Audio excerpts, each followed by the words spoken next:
Oke teman-teman sekalian, Assalamualaikum warahmatullahi wabarakatuh. Saya Al-Farabi Sidki Ahmadi. Nah, kalau sebelum ini atau biasanya saya menyampaikan opini-opini melalui tulisan, melalui media tulisan. Kali ini saya ingin mencoba hal baru. Saya ingin menyampaikannya dalam bentuk video. Nah, di video kali ini saya ingin berbagi tips-tips bagaimana mengerjakan skripsi yang efektif. Tentunya efektif dalam hal waktu. Nah, sebelum saya memberikan tips-tips ini, perkenankan saya bercerita dulu. Untuk apa saya cerita? Agar video ini bisa lebih dipercaya lah. Kenapa sih kok saya pantas berbagi tips skripsi yang efektif? Nah, tentu saya harus pernah mengalami dulu dong bagaimana suka dan dukanya mengerjakan skripsi. Nah, saya mengerjakan skripsi ya tergolong cepat lah. Saya mulai start mengerjakan skripsi di bulan Oktober.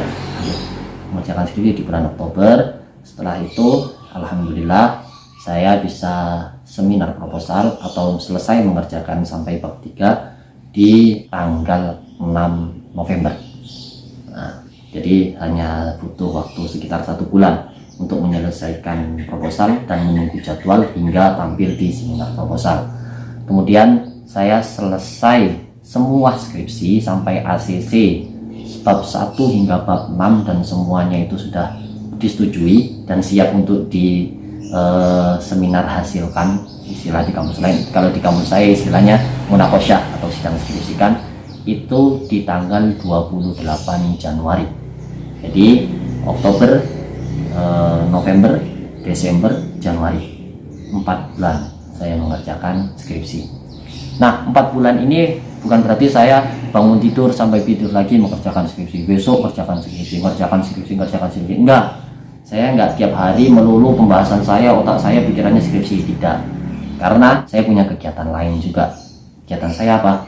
Kegiatan saya ya ada ngajar di salah satu lembaga tahfidz atau TPQ begitu, pendidikan Al-Quran, dan itu tiap hari juga ngajarnya di sore hari, Senin sampai Jumat. Selain ngajar, saya juga masih ada kuliah saat itu. Di semester 7 saya ada sedikit kuliah, dan tentu kuliah itu ada tugasnya, dan tugasnya selain skripsi tentunya, dan itu juga harus saya kerjakan. Kemudian waktu itu saya juga alhamdulillah diikutsertakan dalam tim untuk penampilan drama bahasa Arab. Saya kebetulan di koordinator tim penulis naskah ceritanya. Jadi ya bisa dibayangkan, selain saya harus menulis skripsi, menulis tugas-tugas kuliah, juga menulis naskah, kemudian saya juga jadi mubadil atau pengganti untuk ngajar di Ma'had Sunan Ampel Al-Ali atau Ma'had yang ada di Malang itu, ngajar kitab. Itu hampir setiap Rabu dan Sabtu malam saya ngajar di situ, ngajar mahasiswa baru di sana. Selain itu, ada satu kegiatan yang sama sekali nggak nyambung dengan urusan perkuliahan saya, dengan jurusan perkuliahan saya, dan ini bukan untuk litolabil ilmi lagi, bukan untuk menuntut ilmu lagi, tapi ini murni urusan duit, murni urusan uang. Saya ada kegiatan lain, yaitu saya merintis usaha travel, dan supirnya juga saya sendiri. Jadi saya sering keliling-keliling, tiba-tiba seharian penuh saya keluar kota kemana, ngantarkan orang untuk wisata, untuk urusan apa ya, pokoknya urusan transportasi lah. Dan itu cukup memakan waktu, dan itu tidak ada sangkut pautnya sama sekali dengan skripsi saya. Nah, jadi itu kegiatan lain saya selain skripsi. Jadi saya tidak melulu hanya skripsi saja, bahkan ketika bulan Oktober, pertengahan bulan Oktober, saya baru start bab 1, saya jatuh sakit hingga harus opname di rumah sakit, dan itu memotong waktu saya hampir 2 minggu untuk mengerjakan skripsi. Oke, nah skripsi yang baik yang seperti apa? Pertama, tentunya skripsi yang baik adalah skripsi yang selesai. Karena untuk S1 itu, skripsi itu tujuannya adalah untuk belajar mengerjakan karya ilmiah, belajar membuat karya ilmiah. Jadi skripsi yang baik pertama adalah skripsi yang selesai. Kedua, dalam mengerjakan skripsi, mau tidak mau kita harus punya target. Oke, kita harus punya target. Bukan berarti kita harus setiap hari mengerjakan skripsi, bukan. Justru dengan target ini kita bisa memanajemen waktu kita, kapan kita harus nyekripsi, kapan kita harus main, kapan kita harus jalan-jalan, kapan kita harus kerja nyari duit mungkin, kapan kita harus melakukan kegiatan-kegiatan lain.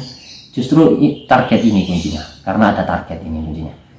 Oke, tentu semua mahasiswa, semua manusia bahkan itu punya rasa bosan. Nah, target ini adalah untuk menyiasati rasa bosan kita. Contoh saya, ketika saya mengerjakan bab 3, ketika saya mengerjakan bab 1 hingga bab 3 untuk siap di seminar proposalkan, saya membuat target sepadat mungkin. Maksud saya rentan waktunya sangat mepet, sangat dikit sekali. Tujuannya untuk apa? Untuk menghindari rasa bosan. Mumpung belum bosan, saya selesaikan. Seperti itu. Mumpung belum saya ingin kegiatan yang lain, saya selesaikan yang skripsi dulu. Jadi ketika saya membuat 3 bab ini, saya punya target hanya sekitar 10 hari. 10 hari sebelum pendaftaran ditutup.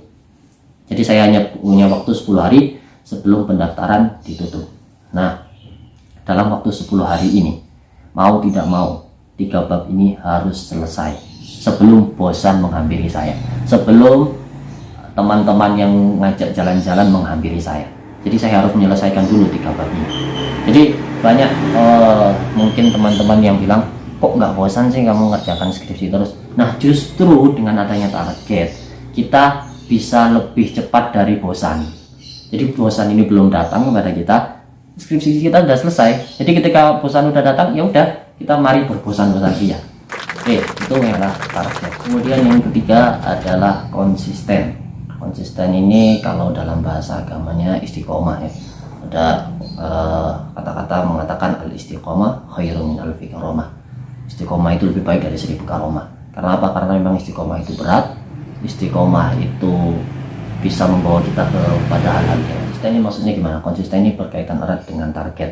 Dengan konsisten ini kita bisa menyelesaikan target. Dengan konsisten ini kita bisa menyelesaikan segala pekerjaan kita sesuai dengan yang kita harapkan.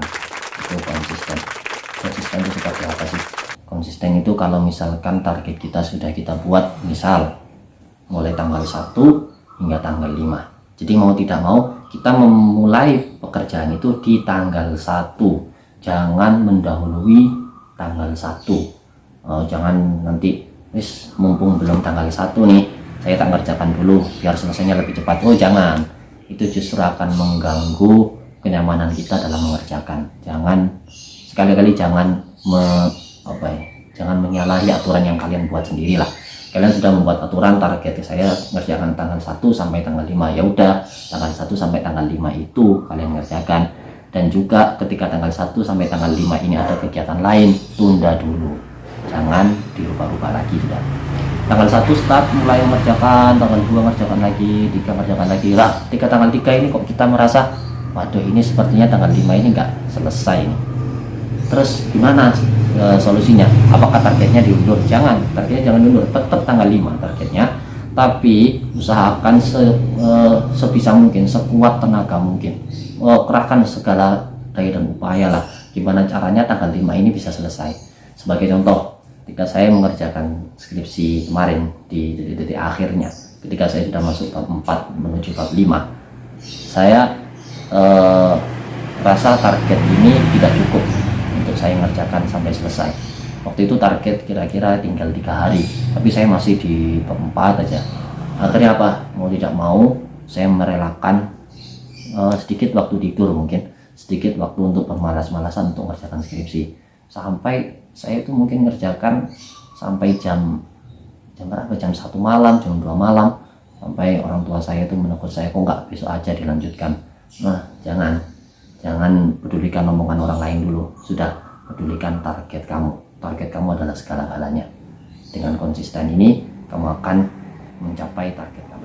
Nah, yang terakhir, dan ini yang paling penting dari semua tips-tips saya tadi, mungkin ini lebih mengena kepada kalian-kalian yang masih mahasiswa baru, atau masih di semester pertengahan, atau mungkin malah belum kuliah.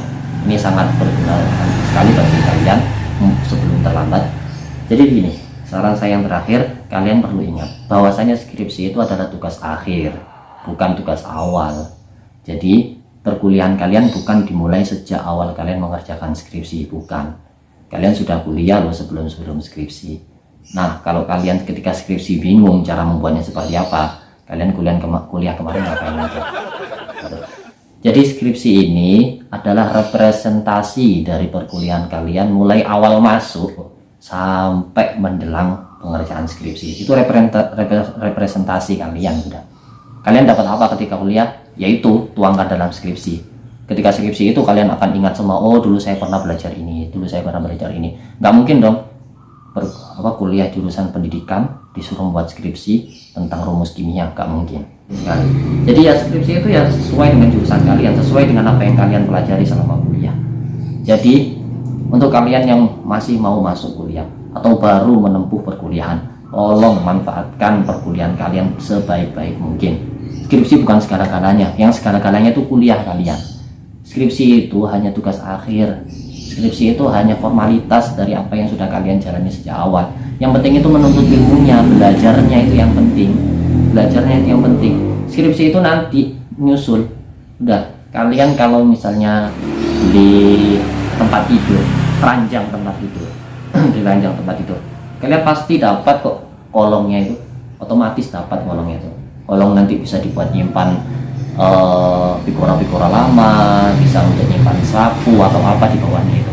Nggak mungkin kan kalian beli kolong dulu kemudian baru beli kasur baru beli ranjangnya, nggak mungkin. Jadi itu pasti ngikut nanti. Nah, bagi yang sudah di semester akhir, sudah masuk ke tahap pengerjaan skripsi, gimana dong? Misalnya ini sudah terlanjur kesulitan dalam mengerjakan skripsi. Jujur saya juga kemarin juga banyak mendapati kesulitan dalam mengerjakan skripsi. Lantas apa yang saya lakukan? Yang saya lakukan ya saya berusaha mengejar ketertinggalan itu. Misalnya saya ada dalam MedPen itu, dalam metode penelitiannya itu saya banyak tidak tahu.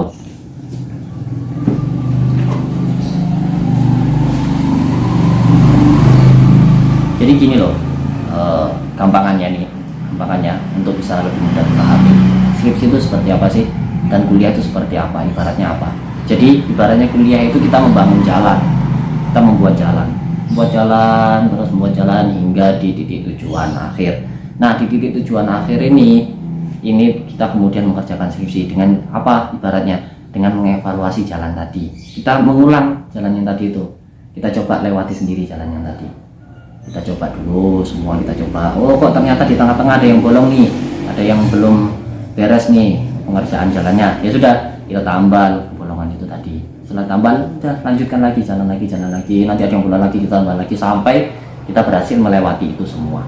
Nah, jadi skripsi itu sekedar lewat tadi itu. Skripsi bukan buat jalan baru lagi. Kalau misalnya kita sejak awal ingin buat jalan nggak dibuat, langsung kita ke titik akhir kemudian balik lagi. Ketika balik kita harus buat jalan lagi mulai awal, sama hanya dengan seperti kita mengulang kuliah tadi dari awal lagi. Nah, jadi bagi kalian yang sudah terlanjur di akhir, tutup kekurangan-kekurangan tadi, tambah kekurangan-kekurangan tadi dengan memanfaatkan media-media yang ada, memanfaatkan mungkin guru-guru kalian, dosen-dosen kalian, dosen pembimbing bisa ditanya, atau mungkin teman-teman terdekat lah yang bisa ditanya, yang mana yang bisa ditanya. Tapi ya itu tadi tujuannya untuk belajar. Skripsi, kuliah, lulus kuliah, semua tujuannya adalah untuk belajar. Memang bukan segala-galanya, tapi dengan itu semua kita bisa belajar.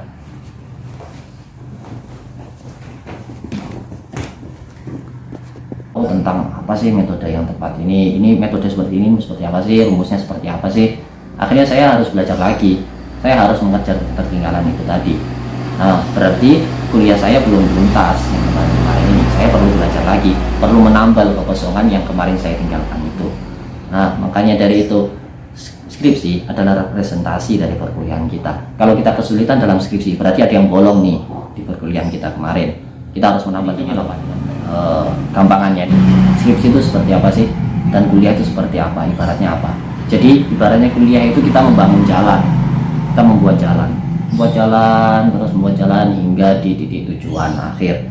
Nah, di titik tujuan akhir ini kita kemudian mengerjakan skripsi dengan apa, ibaratnya dengan mengevaluasi jalan tadi. Kita mengulang jalan yang tadi itu, kita coba lewati sendiri jalan yang tadi. Kita coba dulu semua, kita coba, oh kok ternyata di tengah-tengah ada yang bolong nih, ada yang belum beres nih pengerjaan jalannya. Ya sudah, kita tambal bolongan itu tadi. Setelah tambal, udah lanjutkan lagi, jalan lagi, nanti ada yang bolong lagi, kita tambal lagi sampai kita berhasil melewati itu semua. Nah, jadi skripsi itu sekedar lewat tadi itu. Skripsi bukan buat jalan baru lagi. Kalau misalnya kita sejak awal ini buat jalan nggak dibuat, langsung kita ke titik akhir kemudian balik lagi. Ketika balik kita harus buat jalan lagi mulai awal, sama hanya dengan seperti kita mengulang kuliah tadi dari awal lagi. Nah, jadi bagi kalian yang sudah terlanjur di akhir, tutup kekurangan-kekurangan tadi, tambah kekurangan-kekurangan tadi dengan memanfaatkan media-media yang ada, memanfaatkan mungkin guru-guru kalian, dosen-dosen kalian, dosen pembimbing bisa ditanya, atau mungkin teman-teman terdekat lah yang bisa ditanya, yang mana yang bisa ditanya. Tapi ya itu tadi tujuannya untuk belajar, skripsi, kuliah, lulus kuliah, semua tujuannya adalah untuk belajar.